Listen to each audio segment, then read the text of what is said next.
$850 million $। जी आपने ठीक सुना, $850 मिलियन व्हाट्सएप के फाउंडर ने लूज करे थे जब उन्होंने अपनी ही बनाई हुई कंपनी व्हाट्सएप को 1 साल पहले छोड़ दिया। ब्रायन एक्टन फेसबुक के काम करने के तरीके से इतने थक चुके थे कि उन्होंने 20 अप्रैल 2018 को ये ट्वीट किया, it is time #delete Facebook। जब इनका इंटरव्यू लिया गया तो ब्रायन एक्टन ने कहा कि I sold my users privacy, यानी मैंने अपनी यूजर्स की प्रीवेसी को बेच दिया है।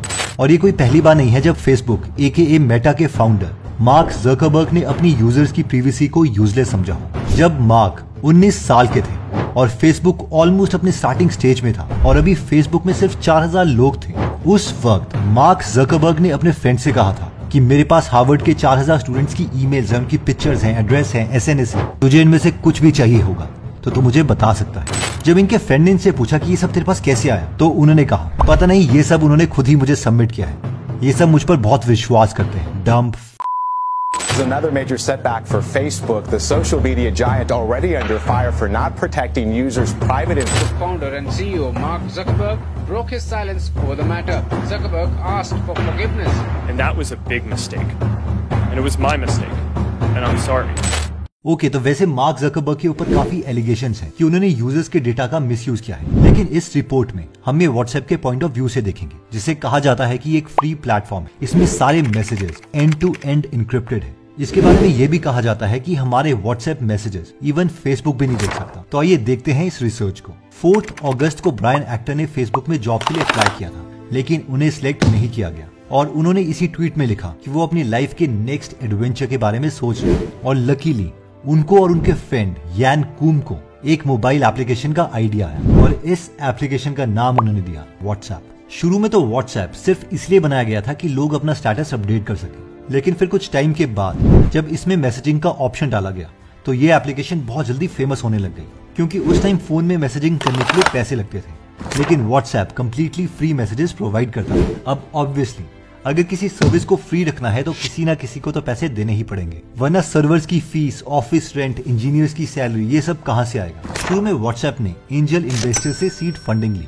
और बहुत ही कम खर्चे करके कंपनी को चलाने लग गई। लेकिन जैसे जैसे यूजर्स इंक्रीज होते रहे, नए फीचर्स आने लग गए, जैसे कि पिक्चर सेंड करना एक्सेट्रा, तो व्हाट्सएप ने डिसाइड किया कि वो अपनी एप्लीकेशन के लिए चार्जेस लेना स्टार्ट करेंगे। इसलिए उन्होंने प्राइस रखा $1। कई कंट्रीज में शुरू में ही यूजर्स को $1 पे करना पड़ता था व्हाट्सएप को यूज करने के लिए, और कई कंट्रीज में 1 साल फ्री यूज करने के बाद $1 पे करने पड़ते थे। लेकिन इंटरेस्टिंग बात यह है कि साल के एंड में अगर कोई यूजर व्हाट्सएप फीस ना भी पे करे तो भी वो व्हाट्सएप को यूज कर सकता था, यानी ये एक तरह की डोनेशन थी। अब ऑब्वियसली इन पैसों से भी थोड़ी देर तक ही व्हाट्सएप फ्री रह सकता था, लेकिन एक टाइम के बाद दोबारा से पैसों की जरूरत पड़ने लग गई। लेकिन व्हाट्सएप के फाउंडर चाहते थे कि एप्लीकेशन को अभी भी फ्री रखा जाए।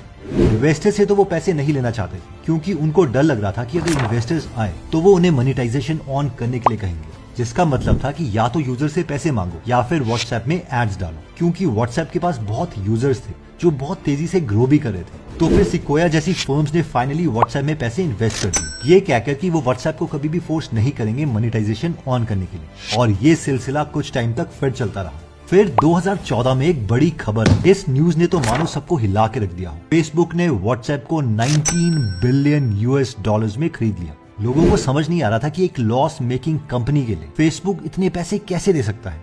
इस डील से 9 महीने जस्ट पहले फेसबुक ने सिर्फ 8 करोड़ रुपए का रेवेन्यू किया था। ये कोई प्रॉफिट नहीं था, ये सिर्फ रेवेन्यू था, और फेसबुक ने इस कंपनी के लिए 1 लाख करोड़ रुपए से भी ज्यादा दे दिए। इतने में तो 10 बुर्ज खलीफा बन सकते थे, या फिर वो 19 इंस्टाग्राम खरीद सकते थे। जब मार्क जकरबर्ग से पूछा गया कि उन्होंने ये डील बहुत महंगी की है, तो इस पर मार्क जकरबर्ग ने कहा, नहीं, मेरे अकॉर्डिंग तो $19 बिलियन भी व्हाट्सएप के लिए कम है। जब सब लोग $19 बिलियन का प्राइस टैग सुन के शॉक हो रहे थे, तो सिर्फ मार्क जकरबर्ग जानते थे कि उन्होंने ये डिसीजन क्यों लिया है। इसका पहला रीजन तो ये था कि उन्हें पता था कि रिसेंटली गूगल ने व्हाट्सएप के फाउंडर्स को अपने हेडक्वार्टर्स में बुलाया था, और उनको डर था कि अगर गूगल ने व्हाट्सएप को खरीद लिया तो उनका कोर बिजनेस फेसबुक हिल सकता है। सेकेंड रीजन ये था कि मार्क जकरबर्ग व्हाट्सएप के पोटेंशियल को जानते थे कि वो आगे जाके कितना ग्रो हो सकता है, और वो ठीक भी निकले। क्या आप जानते हैं कि 2010 से 2019 तक 4 सबसे ज्यादा डाउनलोडेड एप्लीकेशंस थी। इनमें से पहली थी फेसबुक की main app, second Facebook messenger, third WhatsApp और फोर्थ इंस्टाग्राम, और ये चारों एप्लीकेशंस मार्क जकरबर्ग की थी।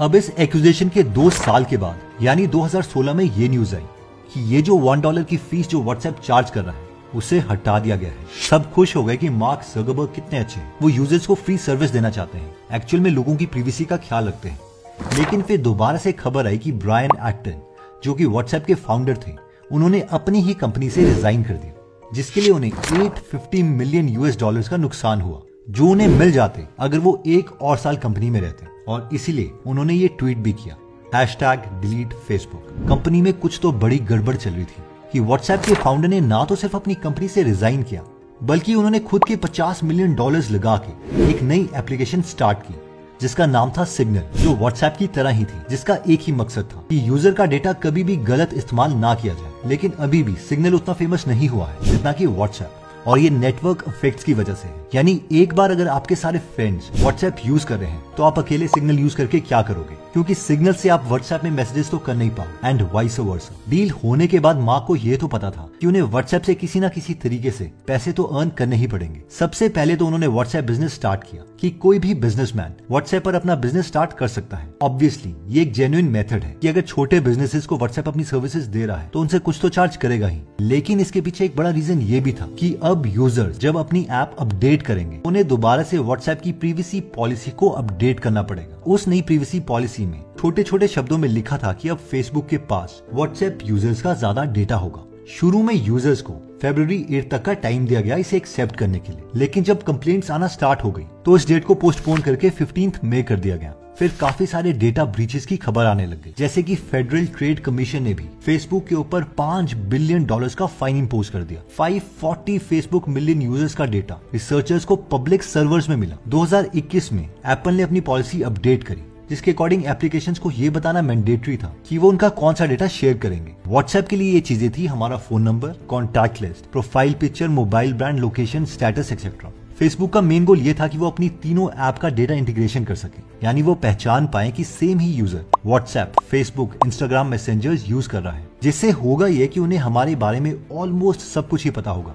और जितना ज्यादा फेसबुक को हमारे बिहेवियर के बारे में पता होगा उतने ज्यादा टारगेटेड एड्स वो हमें दिखा पाएंगे, और इन टारगेटेड एड्स के लिए बाकी बिजनेसेस भी फेसबुक को ज्यादा पे करने के लिए रेडी होंगे। Cambridge data Analytica scam. Facebook ने एक कंपनी कैम्ब्रिज डेटा एनालिटिका को हायर किया था, जिन्हें फेसबुक ने डेटा दिया ताकि वो उस डेटा को यूज करके फेसबुक के यूजर्स की पर्सनैलिटी को कैटेगराइज कर सके, ताकि फेसबुक अपने यूजर्स को डिफरेंट बकेट्स में डाल के उन्हें और पर्सनलाइज्ड एड दिखा पाए। इसमें कोई स्कैम नहीं था, ये एक नॉर्मल बिजनेस दूसरे बिजनेस से सर्विस ले रहा था, क्योंकि कैम्ब्रिज डेटा एनालिटिका एक हाईली स्किल्ड डेटा कंपनी है। बीबीसी ने अपने YouTube चैनल में एक वीडियो बनाई है, जिसके according Cambridge data Analytica company ने लोगों के बिहेवियर के बारे में बहुत ही एक्यूरेट प्रेडिक्शंस करना स्टार्ट कर दिया था। फॉर एग्जांपल, इस रिसर्च के अकॉर्डिंग इस एल्गोरिदम को अगर हमारे 50 लाइक्स का डेटा भी पता है तो वो हमें बेटर तरीके से प्रेडिक्ट कर पाएगा, जितने की हमारे कलीग्स भी नहीं कर सकते। और अगर इन्हें हमारे 150 लाइक का डेटा पता है तो वो हमारे पेरेंट्स से ज्यादा हमारी पर्सनैलिटी को समझना स्टार्ट कर देगा। 300 लाइक से ज्यादा डेटा अगर इन्हें पता है तो हमारे हस्बैंड या वाइफ से ज्यादा एक्यूरेटली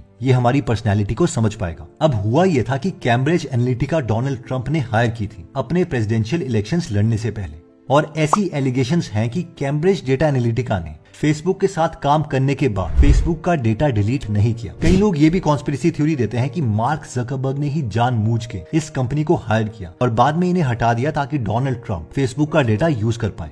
एलिगेशंस ये भी हैं कि डोनाल्ड ट्रंप जानना चाहते थे कि जो यूनाइटेड स्टेट्स ऑफ अमेरिका के लोग हैं वो इवेंचुअली वोट किसे करेंगे, वो सोचते क्या है। क्या फेसबुक के डेटा को यूज करके प्रेसिडेंशियल कैंपेन को कुछ इस तरीके का एंगल दिया जा सकता है कि इलेक्शंस वो ही जीत जाए, क्योंकि कैम्ब्रिज डेटा एनालिटिका यूजर्स की पर्सनैलिटी को बहुत अच्छे तरीके से जानता था। इसलिए डिफरेंट टाइप ऑफ पर्सनैलिटीज को डिफरेंट टाइप की एड्स दिखाई गई ताकि उनके कोर इमोशंस को यूज करके कैंपेन जीता जा सके। फॉर एग्जाम्पल, डोनाल्ड ट्रंप एक की अमेंडमेंट को डिफेंड कर रहे थे, जिसके अकॉर्डिंग अमेरिका में सिटीजन्स अपने पास गन्स रख सकते हैं। अब जिन लोगों की पर्सनैलिटी इंट्रोवर्टेड है, वो अपनी फैमिली से ज्यादा जुड़े हुए थे, उन्हें इस अमेंडमेंट को रिटेन रखने के लिए एड दिखाई गई कि इससे आप अपनी फैमिली को प्रोटेक्ट कर सकते हो। जो एक्सट्रोवर्टेड डिफेंस के लोग थे, उन्हें एड्स कुछ इस तरीके से दिखाई गई कि गन्स औरों की लाइफ को बचाने में हमारी हेल्प कर सकती है एंड सो ऑन।